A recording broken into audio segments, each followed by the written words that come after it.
This is America in the Morning from Westwood One. Good morning, I'm John Trout. It's Tuesday, September 3rd, 2024. Here's what's coming up on America in the Morning. Harris, Biden, and Walz stump for union support at two Labor Day rallies. I'm John Stolnis in Washington. The Israeli prime minister facing growing pressure. We're asked to make concessions? What message does this send Hamas? I'm Clayton Neville. Police say a suspect is in custody after a shooting killed 4 riders on a Chicago train. I'm Jackie Quinn. President needs a new airplane. We'll tell you why. Wall Street returns after the 3-day holiday weekend, facing off against what's historically been the toughest month of the year for stocks. I'm Peter Shacknow. New York City's West Indian American Day Parade was marred by a shooting along the parade route. I'm Haya Panjwani. Decades after she was picked to be America's first teacher in space, Krista McAuliffe has been memorialized on the grounds of New Hampshire's State House by Norman Hall. All ahead on America in the Morning. On Labor Day, President Biden, Vice President Harris, and Governor Tim Walz spoke before labor unions in the battleground states of Pennsylvania and Wisconsin. Our John Stolnis is following the campaign. Thank you. Entering a Pittsburgh event with chants of "Thank you, Joe" from the crowd, the president joining Kamala Harris in the Keystone State, declaring his vice president is the only rational choice to move the country forward. The first decision I made to nominate his nominee in 2020 was selecting her as my vice president. And by the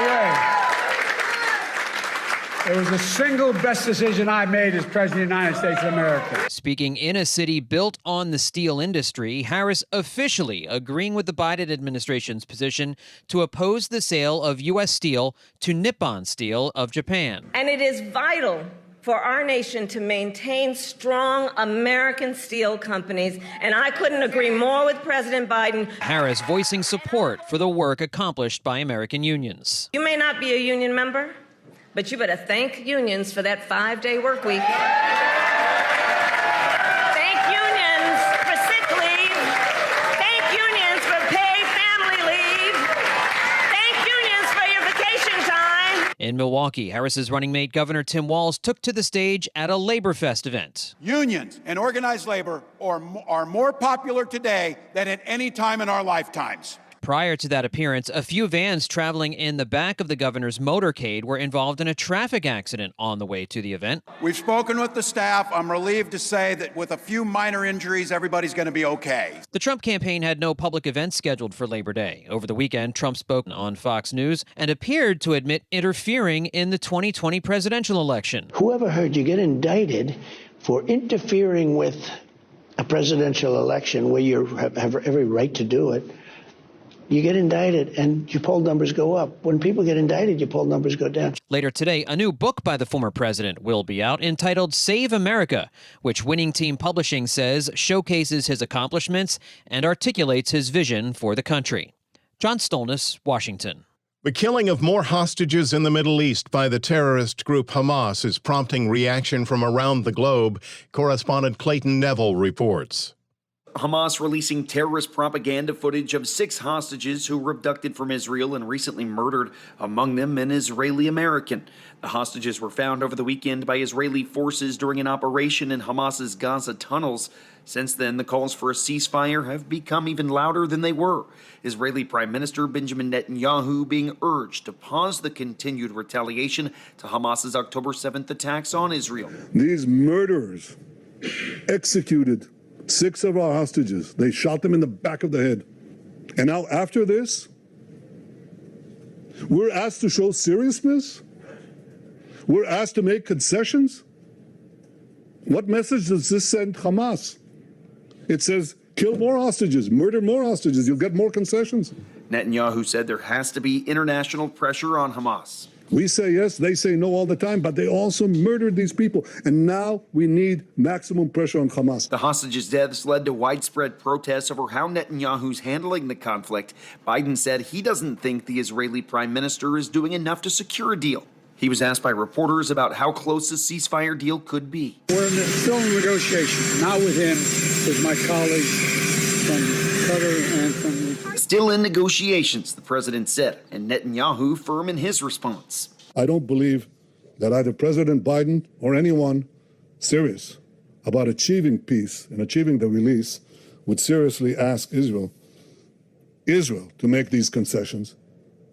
We've already made them.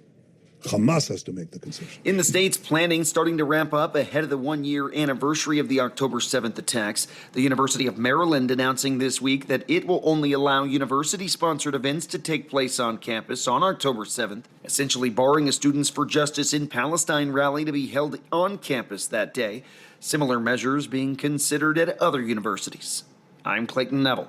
The top stories of the day are sponsored by Sleep Number. It's Sleep Number's biggest sale of the year. Save 50% on the Sleep Number limited edition smart bed only at a Sleep Number store or sleepnumber.com. The U.S. seizes a top leader's airplane. We'll have that when America in the Morning continues after these messages.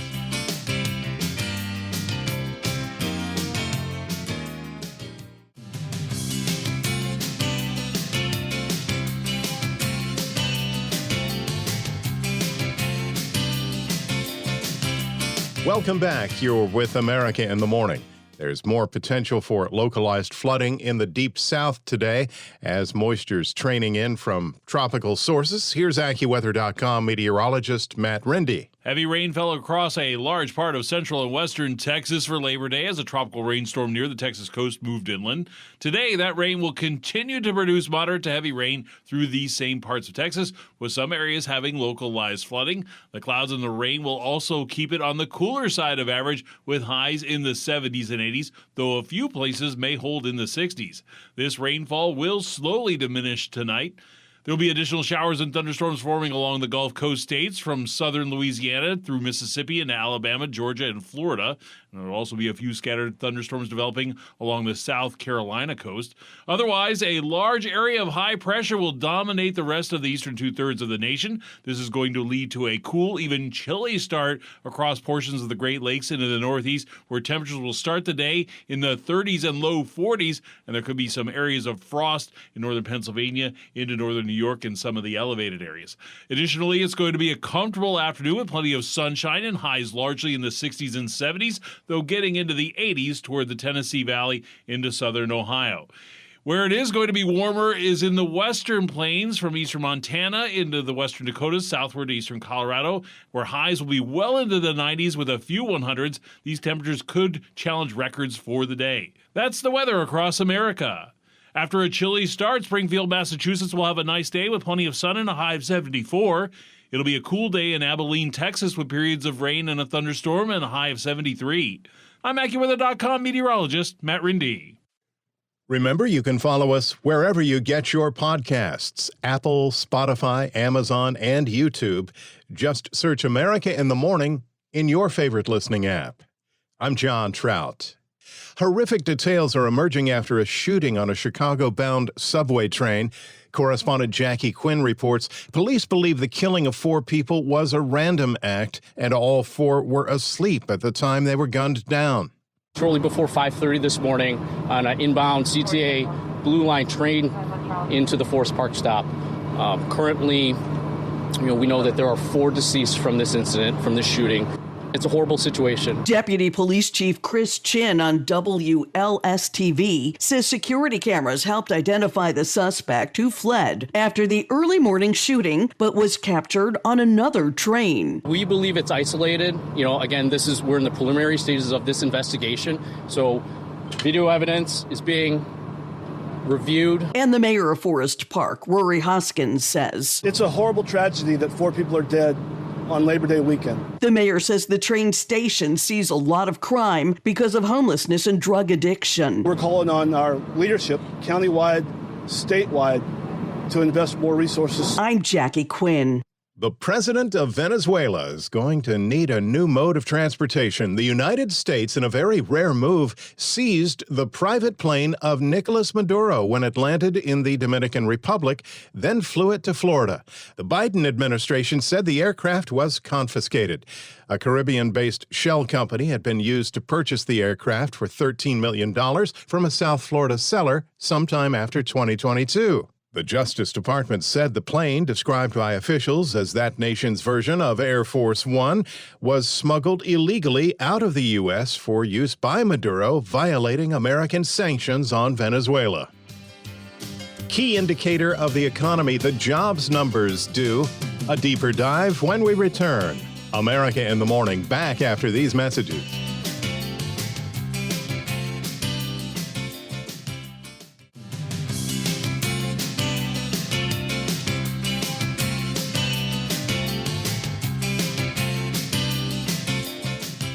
Welcome back here with America in the Morning. The Business Report is brought to you by Fisher Investments. Fisher Investments takes a disciplined approach with investing, helping clients navigate volatile markets. Learn more at FisherInvestments.com. Here's CNBC's Peter Schacknow. August is in the rear-view mirror for stock investors, and considering the way it started, the ending was somewhat of a miracle. The Dow, S&P 500, and NASDAQ were all positive for August after a steep sell-off to begin the month in reaction to a weaker-than-expected jobs report. That is the first danger point for the markets this week, specifically on Friday morning when the August employment report will be out. Beth Ann Bovino is chief economist at U.S. Bank. I think what markets and what the Fed needs to see is a rebound in those readings, because they do indicate that they're a bit nervous about the jobs numbers. We're expecting about 175,000. Could we see something a little higher? Sure, that would be okay. But if we saw something much lower, say under 100,000, that would really spark the Fed's interest and probably make them be a little bit more aggressive than maybe what markets and we are thinking right now. An interest rate cut by the Fed at its mid-September meeting is considered a foregone conclusion at this point, and that's part of the reason the market has been generally positive. But September represents another challenge. It is, on average, the worst month of the year for stocks, and none of the major averages has posted a positive September since 2019. We'll see if that streak is broken this time around. Your local supermarket will be in the news this week. A trial is continuing in Portland, Oregon, as the FTC seeks to prevent the proposed nearly $25 billion merger of supermarket operators Kroger and Albertsons. And this week, says CNBC's Eamon Javers, we'll hear from the CEOs of both companies, starting with Albertsons chief Vivek Sankaran. I'm told that Sankaran will likely argue that the FTC is wrong about his competitors and that Albertsons also competes with everyone from Costco to Trader Joe's and even Whole Foods. He's also likely to say that the company is not likely to survive in its current form if the merger doesn't go through, and that severe consequences if the FTC is successful here. Another key business event ahead this week, at least for dessert lovers, is the opening of the newest Museum of Ice Cream. The treat-themed interactive museum will open in Miami. It already has locations in New York, Chicago, Austin, Texas, and Singapore, and is also planning a Boston location. Peter, a slew of corporate earnings have come out over the past few weeks. When you put them all together, how do they look? Well, as it turns out, quite well. We've just gotten the latest compiled figures, and with all but 7 of the S&P 500 companies having reported their latest quarterly earnings, profits are up 13% compared to the same quarter a year ago. For context, that is the strongest year-over-year earnings growth since the fourth quarter of 2021. The consensus of Wall Street analysts before the results came out was for earnings growth of 10.6%. Of course, it matters what industry you happen to be talking about. Tech, financial, and healthcare companies all saw earnings growth rates of more than 20%. 20% in this economy. Wow. CNBC's Peter Schacknow. Cultural celebration in New York turns deadly when America in the Morning continues after these messages.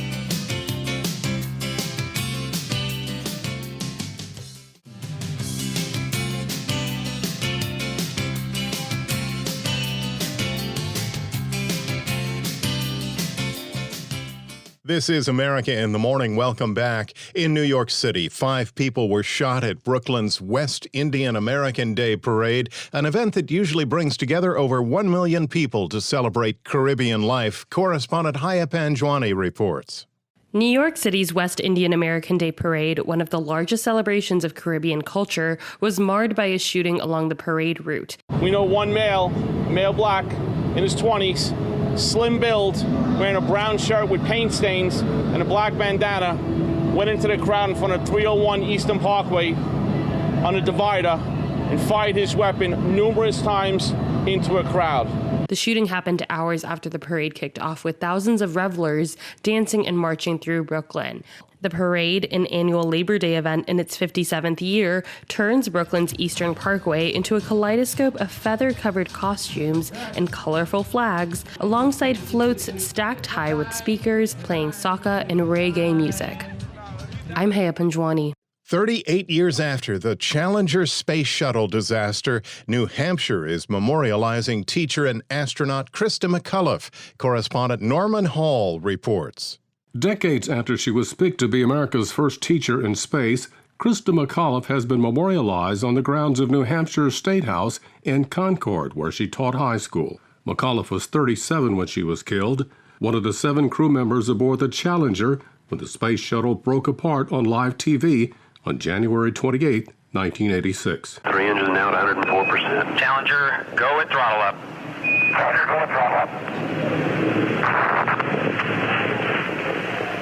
We have a report from the flight dynamics officer that the vehicle has exploded. Flight director confirms that. We are looking at checking with the recovery forces to see what can be done at this point. Her statue was unveiled Monday on what would have been her 76th birthday. The 8-foot-tall bronze depicts McCullough walking in stride in a NASA flight suit. I'm Norman Hall. America in the Morning for Tuesday, September 3rd, 2024 is produced by Jeff McKay. Senior producer Kevin Delaney. I'm John Trout. This is Westwood One.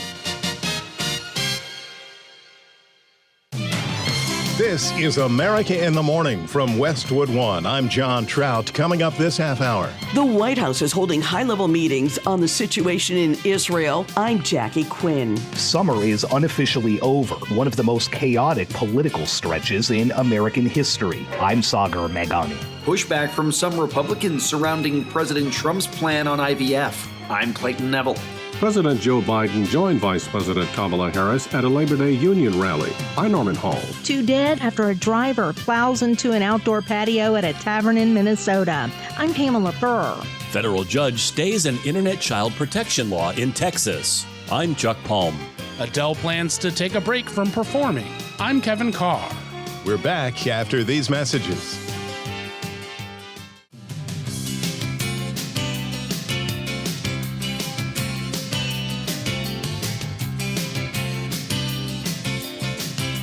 Welcome back. You're with America in the Morning. AccuWeather.com meteorologist Matt Rindy has today's forecast. High pressure generally means great conditions. A large area of high pressure will encompass much of the eastern two-thirds of the nation, except along the Gulf Coast. This is going to lead to a cool, even chilly start across portions of the Great Lakes into the Northeast, where temperatures will start the day in the 30s and low 40s in some places. And there could even be a little frost from northern Pennsylvania into northern New York in some of those elevated areas. Additionally, it will be a comfortable afternoon with plenty of sunshine and highs largely in the 60s and 70s, though getting into the 80s toward the Tennessee Valley into southern Ohio. It will be warmer in the western plains from eastern Montana into the western Dakotas, southward to eastern Colorado and western Nebraska, where highs will be well into the 90s and a few 100s. These temperatures could break a few records for the day. The heat will also be building in the western states again. There are excessive heat watches and warnings in parts of Arizona into southern California, and heat advisories through the California valleys. Highs in these areas will be well into the 90s and 100s. The Northwest will be a little more temperate with highs mostly in the 80s. Yesterday, for Labor Day, heavy rain fell across a large part of central and western Texas from a tropical rainstorm. Today, that rain will continue to produce moderate to heavy rain in these same areas, with places having localized flooding. The clouds and the rain will also keep it on the cooler side of average, with highs in the 70s and 80s, though a few places may hold in the 60s. This rainfall will slowly diminish tonight. There will be additional showers and thunderstorms forming along the Gulf Coast states, from Louisiana through Mississippi into Alabama, Georgia, and Florida, and a few scattered storms will also develop along the South Carolina coast. The nation's weather, I'm AccuWeather.com meteorologist Matt Rindy. Don't forget you can follow us wherever you get your podcasts. Apple, Spotify, Amazon, and YouTube. Just search America in the Morning in your favorite listening app. I'm John Trout. There were protests and funerals in Israel for the 6 hostages executed by Hamas, as many Israelis are demanding their government make a deal with the terror group, no matter the cost, to bring the remaining 101 hostages home. Hamas releases a statement saying they'll execute more people they're holding if Israeli troops get too close. Correspondent Jackie Quinn reports the White House is adding to the pressure on Israel's prime minister to enter into a ceasefire deal with the terror group, but Israeli leadership is vowing to fight on.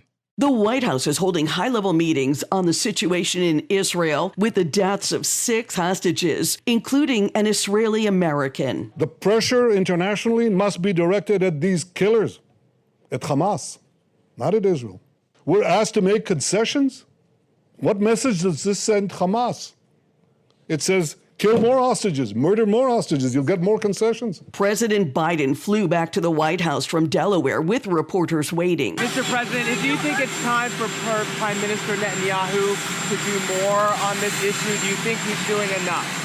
No. He was asked, now that an Israeli American was killed, are negotiators closer to finalizing a ceasefire and hostage release deal? We're very close to that. Biden spoke with the parents of Hirsch Goldberg Poland, the 23-year-old among the 6 hostages killed. I will love you and I will miss you every single day for the rest of my life.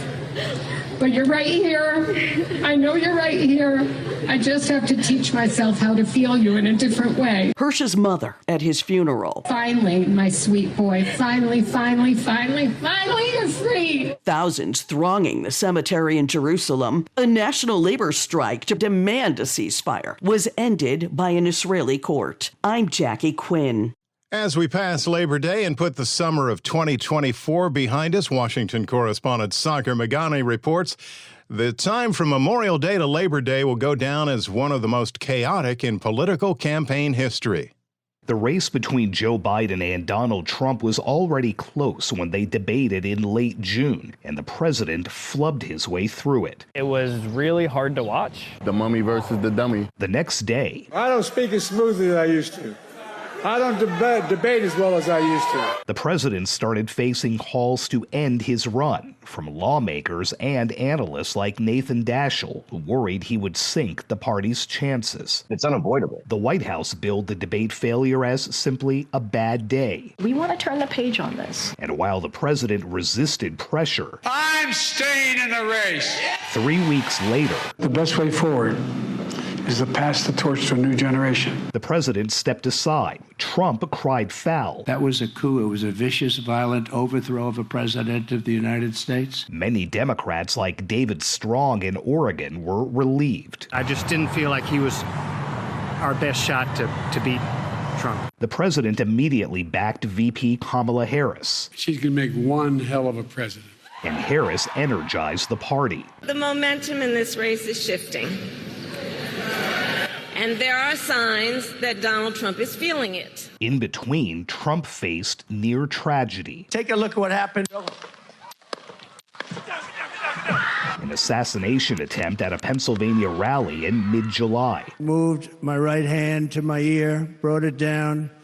My hand was covered with blood. Trump accepted his nomination, and after Harris became the Democratic nominee, proceeded going after her. If Comrade Kamala wins this November, World War III is virtually guaranteed to happen. Everything she touches, she destroys. While she promised a new American path forward. We are not going back. Leaving the president as a lame duck, playing out the final months of a half-century career. I gave my best to you for 50 years. I'm Sagar Meghani.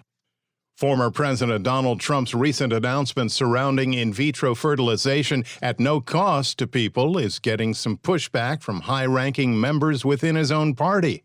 Correspondent Clayton Neville reports. Former President Trump made the announcement on the campaign trail late last week that under the Trump administration, your government will pay for, or your insurance company will be mandated to pay for, all costs associated with IVF treatment, fertilization for women.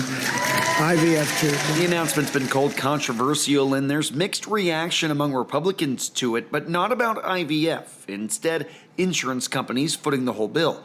Senator Tom Cotton told NBC's Meet the Press he would be open to the idea. Well, all Republicans, to my knowledge, support IVF in the Congress, and there's no state that prohibits or regulates IVF in a way that makes it inaccessible. It is expensive for many couples. I understand that. So it's something I'm open to, that most Republicans would be open to. I think we'd have to evaluate the fiscal impact, whether the taxpayer can afford to pay for this, what impact it would have on premiums. But in principle, supporting couples who are trying to use IVF or other fertility treatments, I don't think is something that's controversial at all. Republican Senator Lindsey Graham not open to Trump's idea. He was asked by ABC's This Week why he thinks Trump decided to make that announcement. I think he's just trying to show his support for IVF treatments that, we've been accused, the party has, of being against birth control. We're not. We've been accused of being against IVF treatments. We're not. And one thing I thought about after what he said, we have tax credits for people who have children. Maybe we should have a means-tested tax credit for people using IVF and other treatments to become pregnant. I would support a tax credit. But you wouldn't support this idea of mandating insurance companies to cover this, would you? No. I mean, you've already voted against it. Because there's no end to that. Yeah, there's no end to that. Cotton and Graham were among 47 Republicans who voted against a bill in June that would have expanded access to IVF. I'm Clayton Neville. When we return on America in the Morning, U.S. hotel workers on strike. That and more after these messages.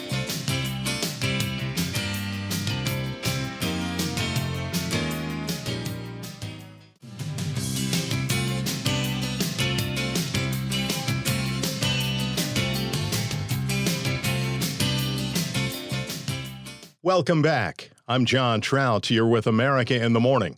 President Joe Biden and Vice President Kamala Harris campaign in Pittsburgh.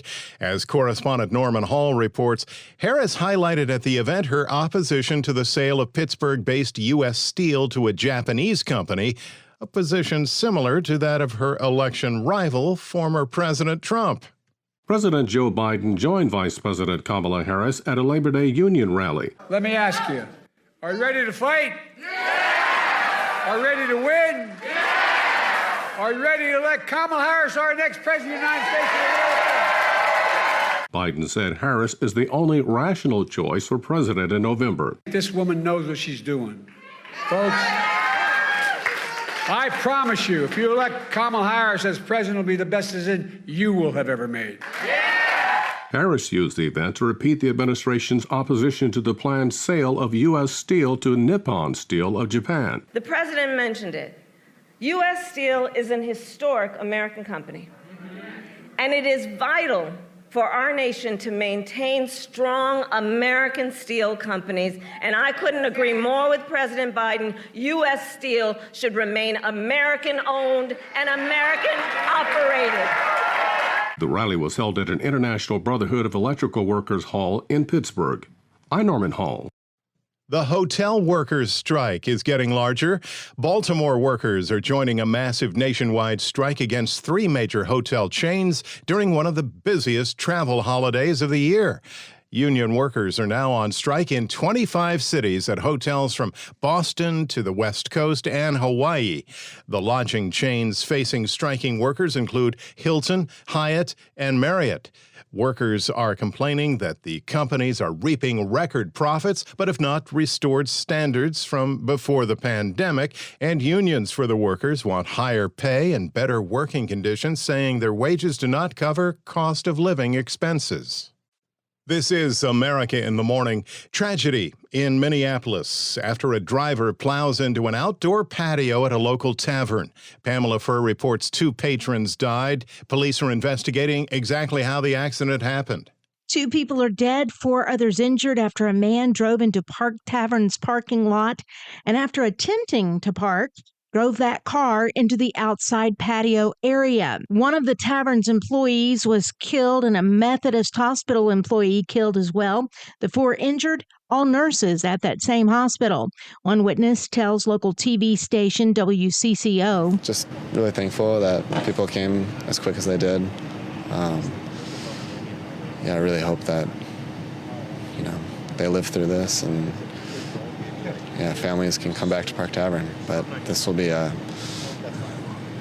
will be tough to come back. The driver, 56-year-old Stephen Bailey from St. Louis Park, was arrested on suspicion of criminal vehicular homicide.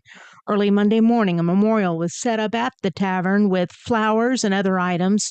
Management at the Park Tavern say they will remain closed so that members of the staff and neighbors can process the tragedy. Police continue to investigate to determine exactly what happened.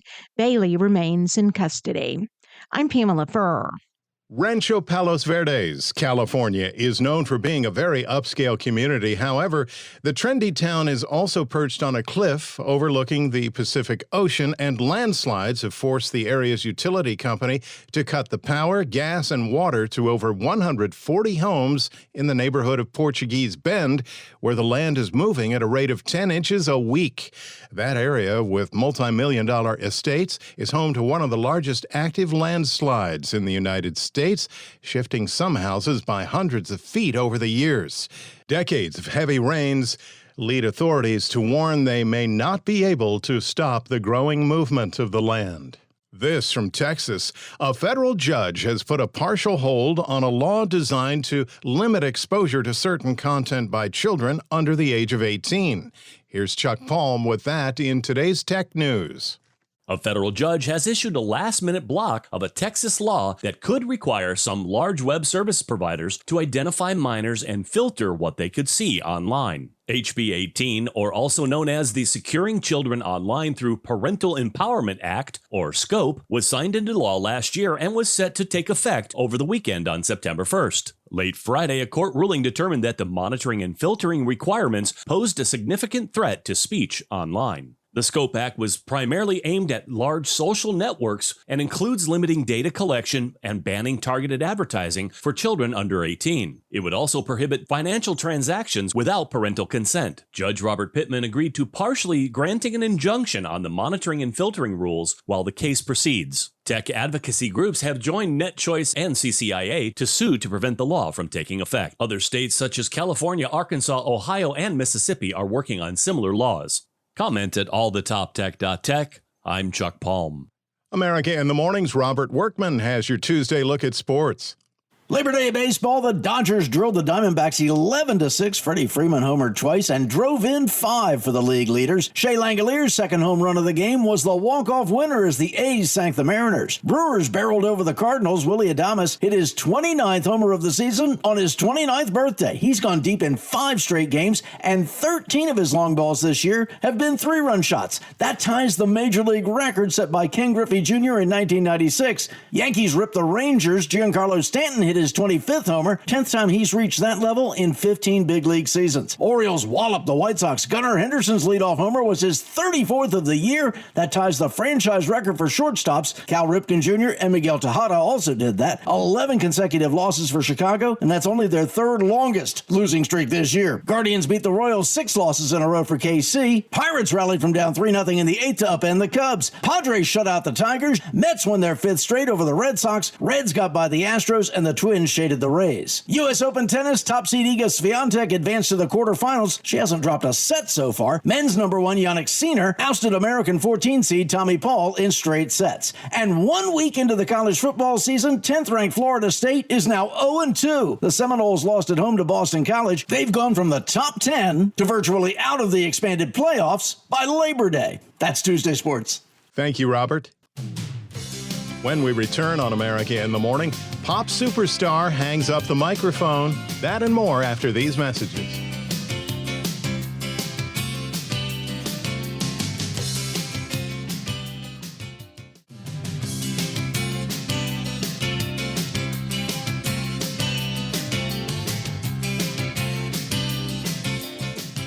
Welcome back to America in the Morning. When kids return to school in the U.S., they go back to classrooms with hopes of learning and fun with classmates, but not fearing bombs going off around them or militarized drones flying overhead. Correspondent Ben Thomas reports schools are back in session in Ukraine, where there's no let-up in the Russian bombardment.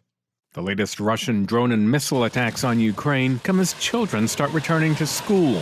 Monday's barrage rained debris on every district of the capital, Kyiv. The Interior Ministry says only 3 people were wounded, but 2 kindergartens were among the buildings damaged. Ukraine's 16-year-olds are beginning their final year of high school, and they're doing so with the reality of war on their minds. Ksenia Kucher spoke to our team while at a summer camp. She described constant shelling in her home of Kharkiv that would knock her out of bed, but said the camp had been a welcome chance to switch her mind off for 2 weeks and start dreaming again. Perhaps, she said, of flying off somewhere to rest. Ukraine's First Lady Olena Zelenska visited too, telling our crew the camp can help do more than that, giving the children there a psychological resource to draw on when times get difficult. I'm Ben Thomas. Finally today, superstar singer Adele has announced she's taking a break from performing. Fans want to know for how long. Kevin Carr reports.